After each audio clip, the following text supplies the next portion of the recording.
Okay, so welcome back to my playthrough and tutorial of Bloody Lane. We're on turn 3, we're in the second half of turn 3. We're now going to resolve the Union action phase. So in the Union action phase, we resolve the actions of the foremost Union counter that is furthest along each attack track. At the moment, there are only 3 counters, so we're going to resolve the actions for these guys.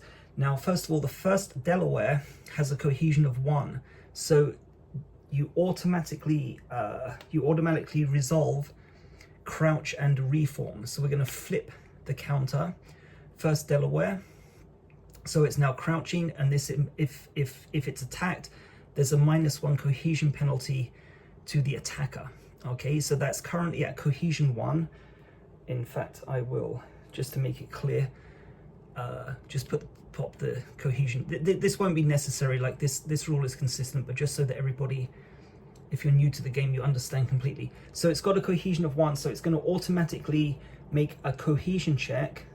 So as you saw with reform, we're going to roll 1d6. If it's a result of 1, it will increase its cohesion from 1 to its maximum value of 2, and that is a 2, so it fails. Okay, so next up is 5th Maryland. So we're going to roll 1d6 to determine what the 5th Maryland will do.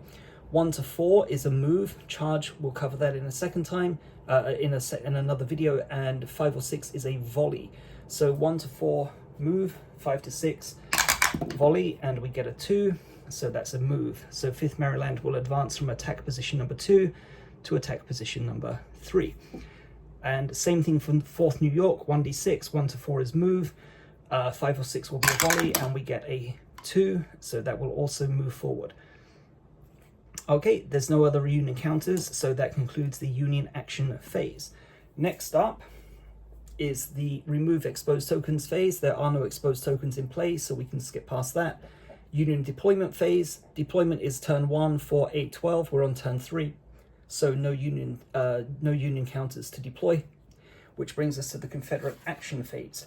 So the Confederate player will get 4d6 each turn, 4 action die, which are then assigned to the respective column, and one of the actions is chosen. And yep, switch the camera on, and there you go. Okay, so 2 1s are not good. So 2 1s is no action available. 6 is good, because it means that we can choose whichever action we want, and the 3 would give us the choice between an inspire and a fire. Now, this is where the decisions start to become problematic. It didn't seem like a problem in turn 2 when the 2nd North Carolina dropped down to 3, especially as there's nothing approaching here on the attack track, but now, as those 2 dice are redundant, I've got a difficult choice to make, because I've got these guys moving in closer, but I really want to get the 2nd North Carolinas to get their cohesion up. But we're going to have to take care of business, so we're going to have to attack. So we're going to use a fire and a fire. So 4th North Carolina are going to attack 5th Maryland. Let me just go through the modifiers. There's no smoke token, so no modifier. Confederate range modifier is on the left here, 0 for the Confederates, so no range modifier, and you've got a cohesion of 5. So 1, 2, 3, 4, 5 will inflict 1 hit, 6 is a miss.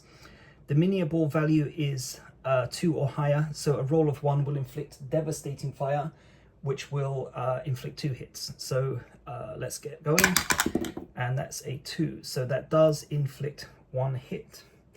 So 5th Maryland is reduced from cohesion of 2 down to 1, and I turn the 4th North Carolina to indicate that in some subsequent turn, doesn't have to be the following turn, but in a subsequent turn, 4th North Carolina will have to reload in order to use the attack action again.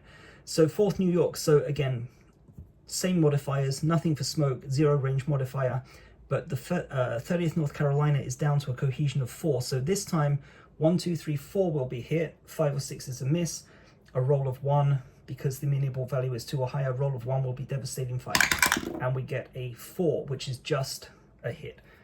Okay, so at least we got the attacks in.